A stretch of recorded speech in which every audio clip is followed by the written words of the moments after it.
তোদের পড়াতে গিয়ে আমার মাথা খারাপ হয়ে যাবে। তাহলে আর পড়িয়ে কি লাভ? আমাদের ছুটি দিয়ে দিন, মাঠে গিয়ে বরং ঘুড়ি ওড়াই।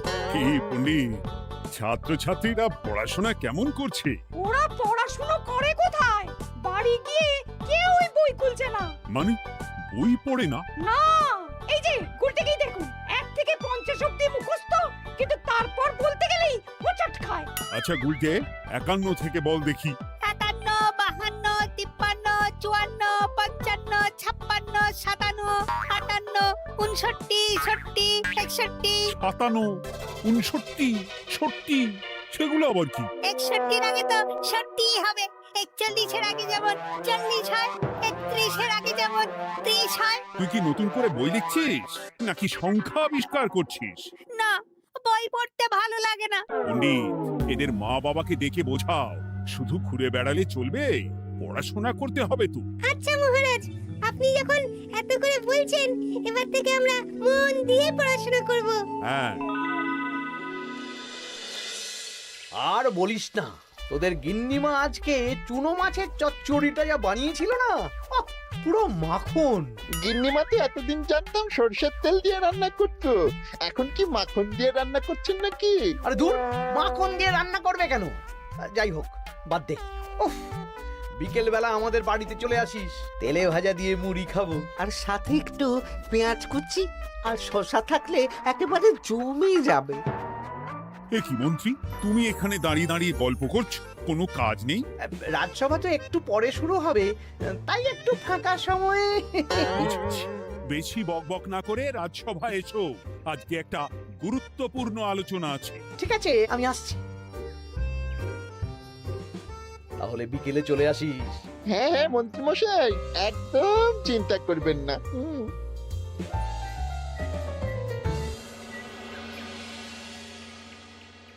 রাজ্যটা তো রসাতলে চলে যাচ্ছে, বাচ্চারা পড়াশোনা করছে না, বড়রা গল্প গুজব করে আড্ডা দিয়ে কাটাচ্ছে।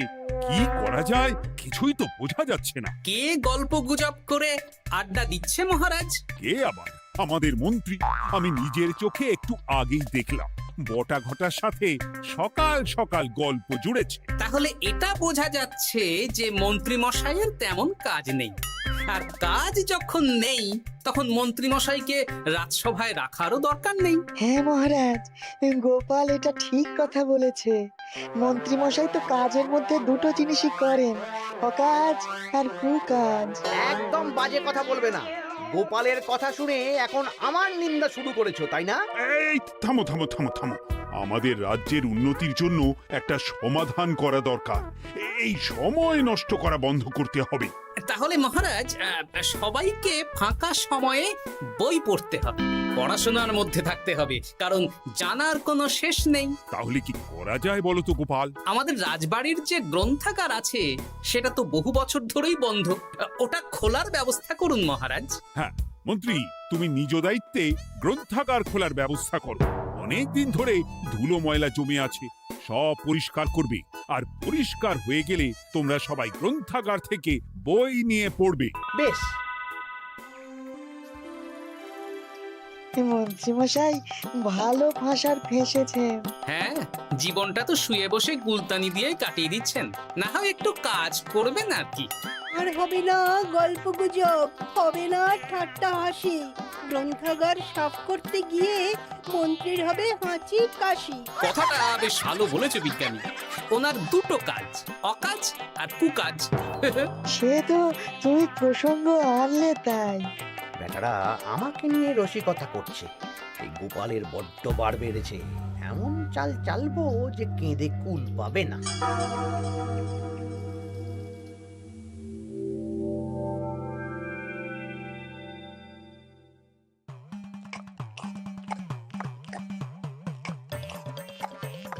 বেশ সুখে ছিলাম, কিন্তু হঠাৎ করে গোপাল আর মহারাজের সহ্য হলো না, চাপে পড়ে গেলাম।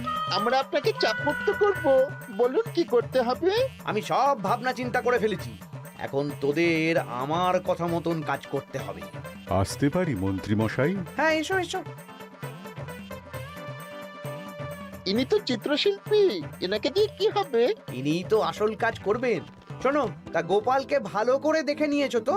বিলক্ষণ। একটা পাতায় গোপালের ছবি আঁকতে হবে, ওপরে লেখা থাকবে কৃষ্ণনগরের ভবিষ্যৎ। কি গোপাল তো আপনার শত্রু, গোপালকে নিয়ে বই লিখতেন কেন? আমি বলছি, একটা পাতায় গোপালের একটা ছবি আঁকা হবে, যেখানে গোপালকে দৈত্য হিসেবে দেখানো হবে। বড় বড় দাঁত, বড় বড় কুলোর মতো কান। শোনো, নিচে একটু ফাঁকা রাখবে, যা লেখার আমি পরে লিখে দেব। আর আপনি মহারাজকে এই পাতাটা দেবেন? হ্যাঁ, আর বলবো যে গ্রন্থাগার পরিষ্কার করতে গিয়ে এই পুরনো পাতাটা পেলাম, তবে অনেক খুঁজেও বইয়ের বাকি অংশ কিচ্ছু পেলাম না মহারাজ।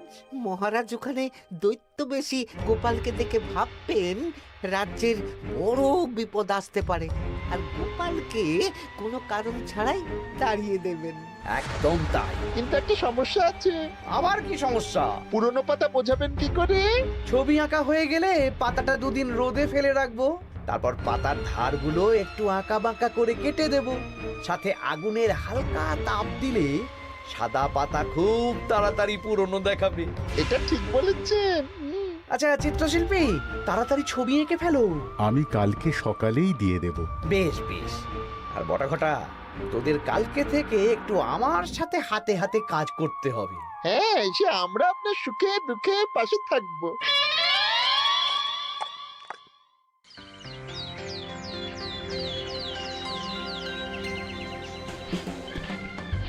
ওপরের তাকগুলো পরিষ্কার কর, ওপরের বইগুলো বড্ড ময়লা।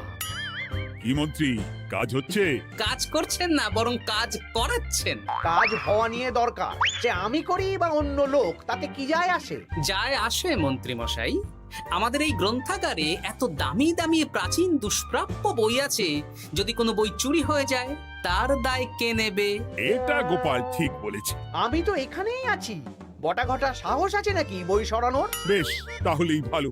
চলো গোপাল, পাঠশালায় গিয়ে দেখে আসি আজকে কেমন পড়াশুনো চলছে। গোপাল আমাদের ঘুরিয়ে চোর বললো মন্ত্রী মশাই, আর আপনি প্রতিবাদ করলেন না। প্রতিবাদ কি? গোপালকেই দুদিন পরে রাজ্য থেকে বার করে দেব।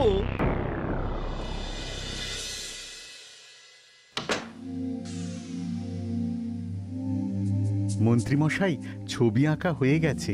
কই দেখি দেখি দেখি। সাব্বাস, এই তো চাই। এই ছবি দেখে মহারাজ চমকে যাবে। এবার পাতা পুরনো করার কাজটা করে ফেললেই কেল্লা ফতে।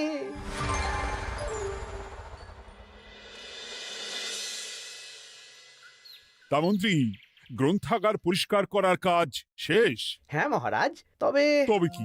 একটা পুরনো বইয়ের পাতা পেলাম। কি? এই এই দেখুন মহারাজ, আচ্ছা দেখি। অনেক পুরনো বইয়ের পাতা। একই মহারাজ, আপনি আমার দিকে তাকাচ্ছেন কেন? ওরে বাবারে, এই পাতায় কি লেখা আছে? পড়ছি, কৃষ্ণনগরে এক নবরূপী দৈত্য জন্ম নেবে, যার নামের আদ্য অক্ষর গ। সে শুরুতে লোকজনের উপকার করবে, কিন্তু তার বয়সকালে তার আসল রূপ ফিরে আসবে। ওই ব্যক্তি আসলে মানুষ নয়, সে এক দৈত্য। সে থাকলে কৃষ্ণনগরে নেমে আসবে সর্বনাশ। কৃষ্ণনগরের মানুষদের ধরে সে খাবে। তার আসল রূপের চিত্র প্রদর্শিত করা হলো। কই দেখি মহারাজ। দেখো, সত্যি তো, এই দৈত্যকে একদম গোপালের মতন দেখতে। মহারাজ, আমার মনে হয় যে গোপালকে এই রাজ্যে ঠাঁই দেওয়া একদম ঠিক হবে না। কোন দিন গোপাল মানুষ থেকে দৈত্য হয়ে আমাদের খেয়ে নেবে বলা তো যায় না। উল্টো পাল্টা কথা বলবেন না মন্ত্রী মশাই। ওই দেখুন মহারাজ, গোপাল কেমন রেগে উঠছে। এক্ষুনি দাঁত বেরোলে কিন্তু হিতে বিপরীত হয়ে যাবে। আরে কিসের হিতে বিপরীত? কই দেখি।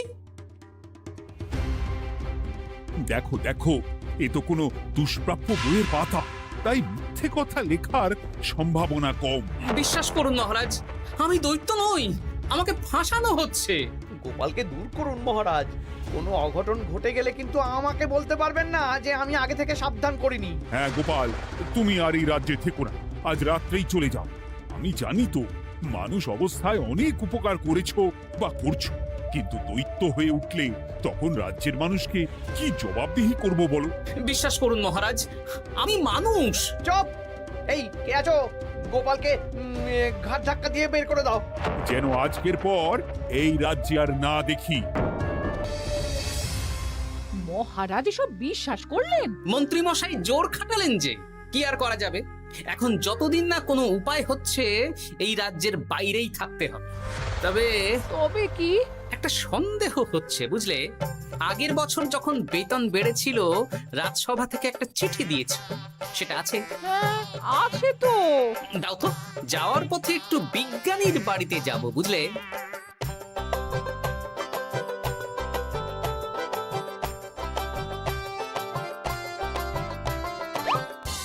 এবার চলো। আমিও বুঝতে পারছি গোপাল, এটা গভীর ষড়যন্ত্র। শোনো, তুমি একটা কাজ করো।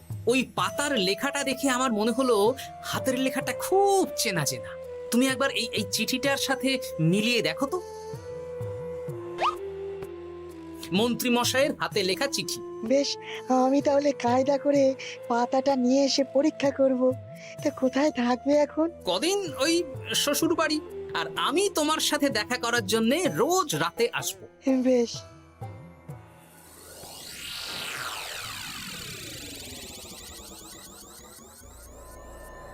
আসতে পারি মহারাজ? ও বিজ্ঞানী, এসো এসো এসো। বলছি মহারাজ, পাতাটা চাই, আজকে রাতের জন্য দেবেন? হ্যাঁ, নিয়ে যাও নিয়ে যাও। ওই পাতা দেখলেই আমার ভয় লাগছে।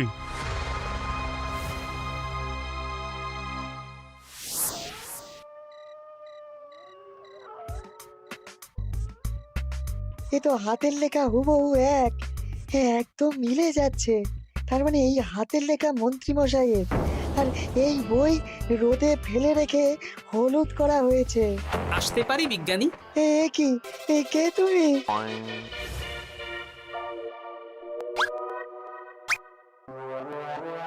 গিন্নির পুরনো শাড়ি পরে নারী সেজে এলাম, কেউ জানতে পারলেই বিপদ। এ কোনো বিপদ নেই, তোমাকে মন্ত্রী মশাই ফাঁসিয়েছেন। ওনারই হাতের লেখা, আর ওটা রোদে ফেলে আর উষ্ণ তাপে রেখে পাতা হলুদ করা হয়েছে। জানতাম এইরকমই কিছু একটা হবে।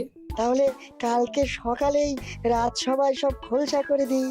না না, তার আগে মন্ত্রী মশাইকে একটু নাচাবো। কিভাবে? আমি দৈত্য সাজবো আর মন্ত্রীকে ভয় দেখাবো। আগে বটাকে দেখাবো, তারপর ঘটাকে, শেষে মন্ত্রীকে। ভালো মজা হবে, আমি তোমার পাশে আছি। তাহলে তাহলে এখনই সাজগোজ করে ফেলি, বুঝলে। তুমি একটা চাদর মুড়ি দিয়ে আমার সাথে বটা ঘটার বাড়িতে যাবে এখন। আচ্ছা।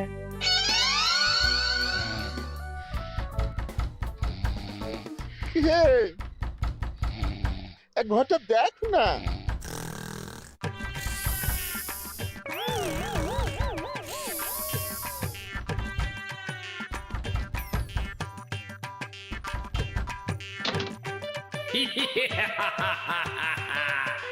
আমি তোকে খাবো, আমি দৈত্য গোপাল। বাবারে, আসল দায়িত্ব কি করে হয়ে গেলে? পালাই, এই ঘটা ওঠ। পালিয়ে কোথাও যেতে পারবি না। আমি তোকে খাবো। বাঁচাও বাঁচাও। কি হলো? বটা কোথায়? এ বটা, বটা, এ কি হলো তোর? কোথায় গেলি? দৈত্য গোপাল আমাকে ধরে নিয়ে যাচ্ছে। মানে এটা কি? হ্যাঁ? আমি গোপাল দৈত্য, আজ রাতে বটাকে গলার্ধ করনি আমার ভোজন, কাল তোর পালা। ওরে বাবা রে, কি কাণ্ড! আমাকে খেও না। চুপ, আমি মানুষ। এবার বল, আমাকে ফাঁসানো হচ্ছিল কেন? বল। আমি কিছু জানি না, সব মন্ত্রী মশাইয়ের চক্রান্ত। আমাকে ছেড়ে দাও। এখন না, পরে ছাড়বো। শোনো বিজ্ঞানী, এখন এর মুখ হাত পা ভালো করে বেঁধে ফেলো দেখি। আমি এক্ষুনি বাঁচছি। আর ভোরবেলা একটা কাজ করতে হবে, আমার কয়েকটা নাতি নাতনিকে তোমার বাড়িতে নিয়ে আসবো, আর তারপর আচ্ছা, আমি এখন চললাম, দরজাটা ভালো করে বন্ধ রেখো।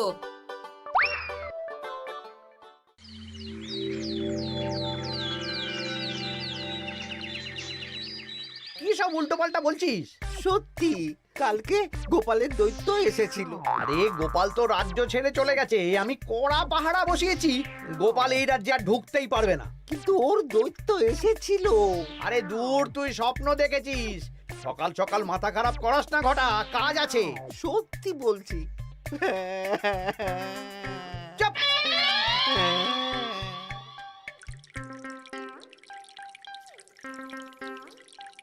মহারাজ, আমি কানা ঘুষো খবর পেলাম বটাকে গোপাল দৈত্য কালকে রাতে তুলে নিয়ে গেছে।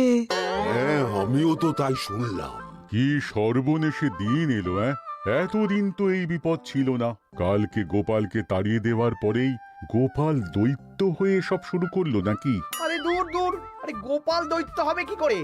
মানে তুমি তো ওই পাতাটা দেখিয়ে বললে।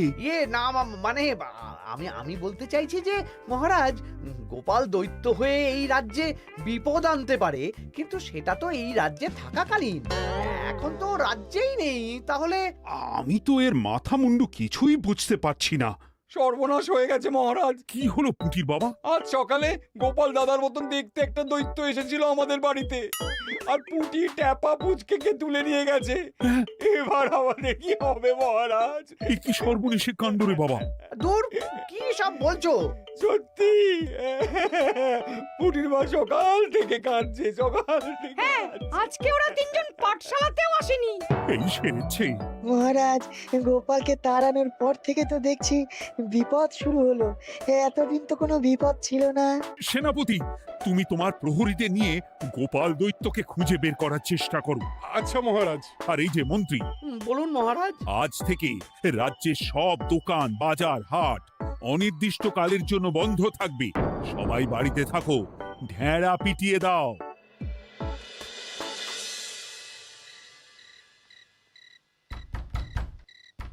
কে? আমি দরজা খুলবো না। এই দরজা খোলো, আমি আমি বিজ্ঞানী।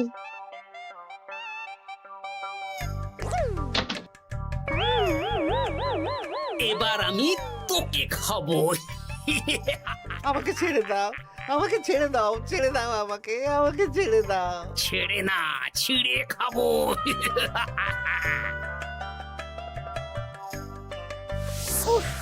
এই তো দাদু চলে এসেছো। এরকম শুয়ে বসে থাকতে ভারী মজা। এ কি বটা, তোর কিছু হয়নি? না না, কাল একটু ভয় পেয়েছিলাম। না, কিছু হবেও না। এই মন্ত্রীর সব চক্রান্ত ধরা পড়ে গেছে। আমি চাইলেই মহারাজের কাছে মন্ত্রীর নিজের হাতের লেখা বইয়ের ব্যাপারে বলতে পারতাম, কিন্তু আমি চাই মন্ত্রী মশাই নিজের মুখে নিজের দোষ স্বীকার করুক। আর সেটা করানোর দায়িত্ব তোর হাতে। আমি কি করব? কাল সকালে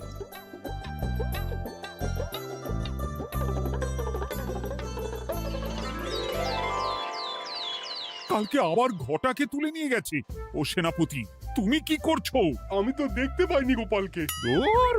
মহারাজ, মহারাজ, কি ঘটা, কি অবস্থা তোর? ও অনেক কষ্টে পালিয়ে এসেছি। গোপাল খেতে গিয়েও খায়নি আমাকে। মানে মানে ও বলছে আপনাকে খেতে চায়। গোপাল কি দৈত্য নাকি যে আমাকে খাবে? হ্যাঁ, ভয়ানক দৈত্য। এই তো আমি পাতাটা এনেছি, দেখো তো একবার। হ্যাঁ হ্যাঁ হ্যাঁ, এইরকম। ওরে বাবা, কি ভয়ানক! এই গোপালটা কি শুরু করেছে বলতো? গোপাল দৈত্য হবে কি করে? এই ছবির নিচের লেখাটা তো আমার, তুই জানিস না নাকি? না মানে কিছু না, কিছু না। তোমার লেখা মানে? না না, আমার লেখা না, মানে আমি খুঁজে পেয়েছি আর কি। আপনি সত্যি না বললে আমার কাছে কিছু প্রমাণও আছে মন্ত্রী মশাই, যে এই পাতার লেখাটা আপনার। হ্যাঁ, এটা মন্ত্রী মশাইয়ের লেখা, আমি সব জানি। এই তোকে বলতে বলেছি? না না না না না, এবার আমি বলবই। আগে আমার প্রাণ, তারপর আপনার মান। মন্ত্রী মশাই এই পাতাটা নিজে লিখেছেন, আর গোপালের ওই ভয়ানক ছবি একজনকে দিয়ে আঁকিয়েছেন। রোদে রেখে ও আগুনে উষ্ণ তাপে পাতাটা হলুদ করেছেন, আর ধারগুলো আঁকা বাঁকা করে কেটেছেন যাতে দেখে পুরনো মনে হয়। সব বাজে কথা। কোনো বাজে কথা না। এই দেখুন মহারাজ, মন্ত্রীর হাতের লেখা একটা চিঠি আর বইয়ের লেখা একদম এক।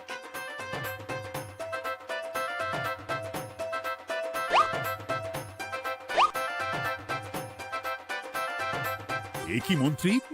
না মানে কিন্তু গোপাল যদি সত্যিই দৈত্য না হয়, তাহলে বাচ্চাগুলোকে আর বটাকে কে ধরে নিয়ে গেল? আমি ধরে নিয়ে গিয়েছিলাম। অনেক সময় সোজা আঙুলে ঘি না উঠলে আঙুল বাঁকাতে হয়, তাই এই ছোট্ট নাটক।